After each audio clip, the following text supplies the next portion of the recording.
समस्त भारतीय सनातनी समाज को जय श्री राम, वंदे मातरम, भारत माता की जय।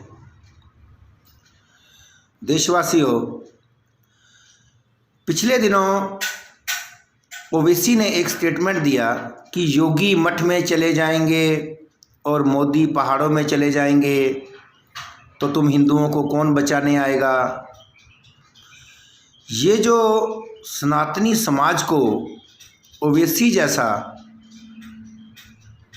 सनातन द्रोही व्यक्ति जो ये चैलेंज कर रहा है, चुनौती दे रहा है, मैं ये सोच रहा था इसका क्या जवाब दूं कि कोई गाली देना इसको या कुछ अपशब्द बोलना। तो गाली की भी निंदा है क्योंकि ये बहुत ही जलील चरित्र का इंसान है। वैसे तो ये हमेशा बात करता है सेकुलरिज्म की, कॉन्स्टिट्यूशन की, संविधान की, न्यायपालिका की, सुप्रीम कोर्ट की, हर जगह जहां भी आप देख लो। लेकिन जब राम मंदिर पे वही उसी सुप्रीम कोर्ट का फैसला आता है तो कहता हम इस फैसले को नहीं मानेंगे। तो मतलब ये हुआ कि इस जैसे लोगों का संविधान पे विश्वास तभी तक है जब तक कोई भी फैसला इसके या इसके लोगों के पक्ष में आता रहे। जैसे ही कोई फैसला इनके विपक्ष में आया तो ये कहेंगे फिर हम संविधान को नहीं मानेंगे, हम कॉन्स्टिट्यूशन को नहीं मानते, ये तो मिली भगत है, ये तो ये है, ये तो वो है।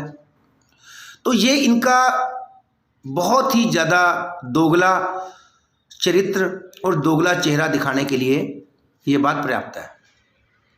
एनीवेज, तो पिछले दिनों ये कह रहा था कि योगी मठ में चले जाएंगे और मोदी जी पहाड़ों पे चले जाएंगे। तो इसको या तो सनातन की नॉलेज है नहीं है और या इसने पढ़ा लिखा नहीं है। ये इस ओवैसी को ये नहीं पता कि सनातन धर्म के अंदर जितने भी राज ऋषि हुए हैं, जितने भी कर्तव्यनिष्ठ, राष्ट्र प्रेमी, धर्मपरायण और धर्म से लगाव करने वाले राजा हुए हैं, उन सब ने भी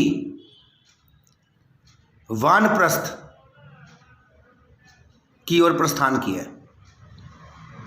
चाहे भगवान श्री रामचंद्र जी हों, भगवान कृष्ण हों, राजा दशरथ हों, राजा जनक हों, या बहुत उदाहरण है कि राजाओं ने, धर्मनिष्ठ राजाओं ने अपने समस्त कर्तव्यों का, अपने समस्त दायित्वों का पालन करने के बाद वानप्रस्थ की ओर रुख कर लिया, यानी कि जंगल की ओर रुख कर लिया। लेकिन ओवैसी को ये नहीं पता कि हमारे धर्म प्रेमी राजा वानप्रस्थ तो जाते हैं, जंगल की तरफ जाते हैं, लेकिन उससे पहले धर्म के समस्त दुश्मनों का, समस्त धर्मद्रोहियों का, समस्त राष्ट्रद्रोहियों का विनाश करने के बाद जाते हैं। भगवान श्री राम भी वानप्रस्थ गए थे, लेकिन रावण को मारने के बाद। भगवान श्री कृष्ण भी वानप्रस्थ की ओर गए थे, लेकिन समस्त अधर्मी कौरवों को मारने के बाद। तो ये बात ये ओवैसी या तो भूल चुका है, या इसको ज्ञान नहीं है, और या इसने कभी जानने की कोशिश नहीं की। ठीक है, तो सत्य ये है ओवैसी कि मोदी जी, योगी जी तब पहाड़ों में जाएंगे जब देश को आंतरिक और बाहरी समस्त दुश्मनों से रिक्त कर देंगे, जब देश को चारों तरफ से सुरक्षित, अंदर से, बाहर से, और देश की सीमाओं के अतिरिक्त देश के अंदर भी धर्म की संस्थापना कर देंगे पूर्ण रूप से। तब जाके हम मान सकते हैं कि योगी जी या मोदी जी पहाड़ों में जाएंगे। हमारे सनातन धर्म में ऋषि, राजा जो धर्मनिष्ठ हैं, जो कर्तव्यपरायण हैं, वो वानप्रस्थ जाते हैं। उसकी ये सच्चाई है। अगर ओवैसी तुझे नहीं पता तो जाके रामायण, महाभारत, वेद, उपनिषद, राजा भरत के बारे में और राजा भर्तरी के बारे में पढ़ ले। वो भी जंगलों को गए थे, लेकिन समस्त दुश्मनों का विनाश करके अपने धर्म की संस्थापना करने के बाद गए थे। तो मोदी जी और योगी जी कहीं नहीं जाएंगे, वो यहीं रहेंगे और हमारे समाज में ही रह के हमारे धर्म का और हमारी समस्त धार्मिक संस्कारों का मान, मर्यादा और गौरव को बढ़ाएंगे, पूरे देश में ही नहीं पूरे विश्व भर में। और तेरे को सनातन की मोदी जी के बारे में, योगी जी के बारे में तेरे को ज्ञान नहीं है, नॉलेज नहीं है तेरे को। और ऐसे ही फ्रॉड ओवैसी जैसे भांति भांति के प्रलाप करते हैं। जैसे देश के अंदर एक और नया प्रलाप था 70 साल से कि आज़ादी बिना खड्ग बिना ताल दे दी। तो भाई सुभाष चंद्र जी बोस, नेताजी बोस की 60,000 की इंडियन नेशनल आर्मी में से, आज़ाद हिंद फौज में से 26,000 सैनिकों को बंगाल में मार काट के अंग्रेज़ों ने उनकी लाशें तक पेड़ों पर टांग दी थी। तो भाई ये कौन सी बिना खड्ग बिना ताल की आज़ादी थी?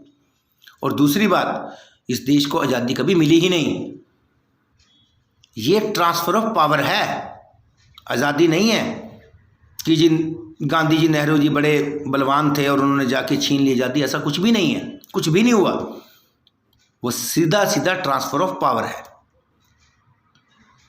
और जब मिस्टर एटली से पूछा गया पत्रकार द्वारा कलकत्ता में कि एटली साहब, जब 1945 में आप वर्ल्ड वॉर जीत गए, जो इंग्लैंड के प्रधानमंत्री थे उस समय, तो आप फिर इस भारत को छोड़ के गए क्यों? तो उन्होंने कहा था इसकी वजह सिर्फ क्या है, सुभाष चंद्र बोस, नेताजी बोस। और इस प्रकार के प्रपंच और छल देश के साथ बहुत हुए हैं, बहुत हुए हैं, जिसने हमारी सनातन संस्कृति, हमारे धर्म, हमारी निष्ठा, हमारे सरोकारों के अंदर भी जहर घोला है। उसी का उदाहरण है कि बाबा बंदा सिंह बहादुर जैसे महापराक्रमी योद्धा और धर्मपरायण व्यक्तियों को जब इस्लाम कबूल ना करने के कारण अत्याचारियों द्वारा यातनाएं दी जाती हैं, चिमटों से उनका मांस शरीर से नोच दिया जाता है और जगह जगह से उनके अंग काट दिए जाते हैं, और उनके 4 साल के बेटे अजीत सिंह को पकड़ के उनके पास लाया जाता है कि अपने हाथ से अपने बेटे को काट। तो बाबा बंदा सिंह जी बहादुर ने मना कर दिया। तो अत्याचारी मुगलों ने उनके बेटे की छाती में छुरा मार के उसका दिल निकाल के बाबा बंदा सिंह बहादुर जी के मुंह में डाल दिया और उनकी आंखें निकाल दी छुरे से। लेकिन बंदा सिंह बहादुर जी ने कभी अपने धर्म का परित्याग नहीं किया और ना ही इस्लाम कबूल किया। लेकिन उन महानायकों की बातें, चाहे वो बंदा सिंह बहादुर हों, चाहे गुरु गोविंद सिंह जी महाराज हों, चाहे शिवाजी हों, चाहे पृथ्वीराज चौहान हों, चाहे हमारे राणा सांगा जी हों, और चाहे नेताजी सुभाष चंद्र बोस हों, और जितने भी हमारे धर्मनिष्ठ, राष्ट्रप्रेमी, कर्तव्यनिष्ठ महापुरुष रहे हैं, उनके बारे में 70 साल में कभी नहीं पढ़ाया गया। मैंने अपनी फर्स्ट क्लास से लेके MBA तक की क्लास में कभी भी इन महापुरुषों के बारे में नहीं पढ़ा। जबकि मुगलों को महान बताया गया। तो मतलब कहने का मतलब मेरा ये है कि हमारी धर्म में, संस्कृति में, किताबों में, हर चीज़ में इन्होंने मिलावट की है, हर चीज़ में दोष डाल दिया कांग्रेस ने। अरे यार, कम से कम सच को सच तो बताओ। आप लोगों ने मुगलों को महान बता दिया कांग्रेस ने 70 साल में 4 मुस्लिम शिक्षा मंत्रियों के द्वारा। लेकिन कांग्रेस शायद ये बात भूल गई कि सच की प्रवृत्ति होती है, उसको जितना गहरा गाड़ोगे ना धरती के अंदर, वो जब निकलेगा तो उतने ही वेग से बाहर आएगा। ये प्रकृति का नियम है। तो सनातन सत्य था, सत्य है, सत्य रहेगा, क्योंकि विशुद्ध रूप से भौतिक वस्तुओं का और आध्यात्मिक चेतना का एक व्यवस्थित ज्ञान और विज्ञान का नाम सनातन है। तो देशवासियों, थोड़ा पढ़ो, अपने इतिहास के बारे में जानो। वेद, उपनिषद, पुराण, गीता, अष्टावक्र जी द्वारा लिखी हुई अष्टावक्र संहिता, इनमें से कुछ भी आप पढ़ लो तो आपको जो जीवन में चाहिए ना वो मिल जाएगा। और आपको अपने कर्तव्यों का, अपने दायित्वों का और जीवन में कैसे जीना है और मोक्ष की प्राप्ति कैसे करनी, उस सब का प्रॉपर सुव्यवस्थित एक सिस्टेमेटिकली नॉलेज उसके अंदर दी हुई है। अब ओवैसी जैसे लोग जिन्होंने तलवार के डर पे सलवार पहन ली थी, जिसके बाप दादा ने, और जिसका भाई भगवान श्री राम जी की माँ को गाली बकता था, वो बकरुद्दीन ओवैसी, इसी असदुद्दीन का छोटा भाई, उन जैसे लोग जिन्होंने तलवार के डर पे सलवार पहनी, वो आज देश को ज्ञान दे रहे हैं। और लोग उनको, उस जैसे धर्मद्रोही को, राष्ट्रद्रोही को, कई लोग कह रहे हैं कि नहीं जी ये तो बहुत अच्छा आदमी है। और भाई एक अच्छाई तो बता दो, उसमें क्या है? उनके खानदान ने रजाकारों की फौज बना के इंडियन आर्मी से लड़ाई की थी, तो सरदार वल्लभ भाई पटेल ने उनकी नाक से लकीरें निकलवाई थी, तब जाके हैदराबाद का भारत में विलय हुआ था, नहीं तो वो तो पाकिस्तान के साथ जाना चाहते थे। ठीक है, तो ये सच्चाइयाँ देश को बतानी बहुत ज़रूरी है। अगर किसी किताब में नहीं है, किसी पाठ्यक्रम में नहीं है, तो आप इतिहास की बाकी बुक्स को पढ़ो और अपने बच्चों को, अपने समाज को इस बात के लिए जागरूक करो। और देशवासियों, 800 साल के बाद एक सनातनी राजा आया है देश की सत्ता में, कृपया उसका मान करो, सम्मान करो और उसका साथ दो। हम बात कर रहे हैं नरेंद्र मोदी जी की। राजा दाहिर सैन के बाद जो आखिरी हिंदू राजा थे, जो आखिरी सनातनी राजा थे, उनके बाद मोदी जी आए हैं। और उनका मान, सम्मान, सत्कार और उनका सपोर्ट करो। वो कुछ भी अपने लिए नहीं कर रहे, सिर्फ और सिर्फ उनके मूल में राष्ट्र है और राष्ट्र ही है।